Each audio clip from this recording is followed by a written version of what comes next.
Good morning साथियों। आज के इस सेगमेंट में ठोसों में क्रिस्टलीय दोषों की बात करेंगे कि ठोस में किस प्रकार के क्रिस्टलीय दोष पाए जाते हैं। ठोस में क्या होते हैं, अवयवी कण पाए जाते हैं। कुछ इस प्रकार से अवयवी कण पाए जाएंगे और इन अवयवी कणों में क्या हो जाए, ये इस प्रकार इस ठोसों में क्या पाए जाते हैं, अवयवी कण पाए जाते हैं। और इन अवयवी कणों में क्या हो जाती है, अनियमित व्यवस्था हो जाती है। अनियमित क्या हो जाती है, व्यवस्था।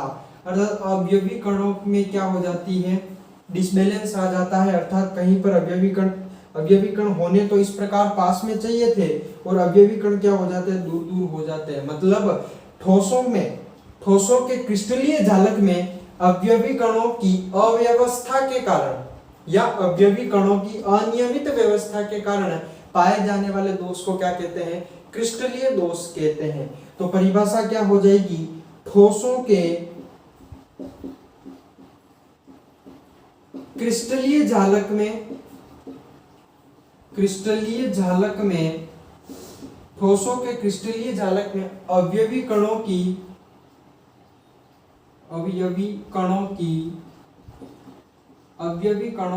अनियमित व्यवस्था के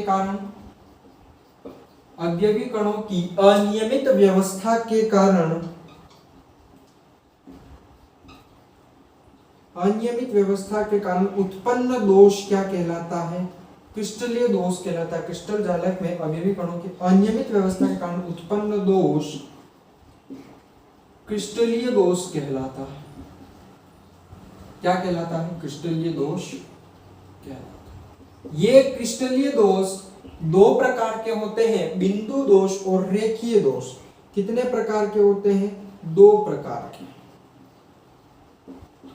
होते हैं। कौन कौन से, तो पहला दोष होता है बिंदु दोष और दूसरा होता है रेखीय दोष। अगर क्या होता है, दोनों ही समझा देता हूं। बिंदु दोष का मतलब यह है कि अगर किसी एक अवयवी कण के चारों, इसमें से एक अवयवी कण ले लो और इस एक अवयवी कण के अगर चारों ओर अवयवी कणों में क्या पाई जा रही है, अव्यवस्था पाई जाती है, तो इसको क्या कहते हैं, बिंदु दोष कहते हैं। और अगर एक सीरीज की बात कर लूं, अगर एक रेखा में किसी एक को अवयवी कण को मैं मेन मान के उसके रेखा में उसके क्रम में आने वाले अगर अवयवी कणों में क्या पाई जाती है, अव्यवस्था पाई जाती है, तो उसको क्या कहते हैं, रेखीय दोष कहते हैं।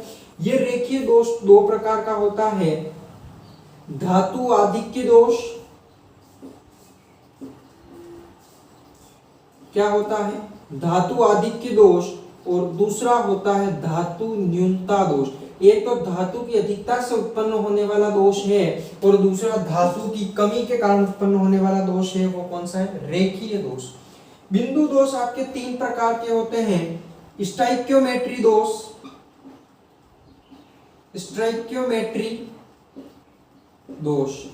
दूसरा होता है नॉन स्टाइकियोमेट्री दोष और तीसरा आपका होता है अशुद्ध दोष। तो आज के इस सेगमेंट में क्रिस्टलीय दोष क्या है, क्रिस्टलीय दोष को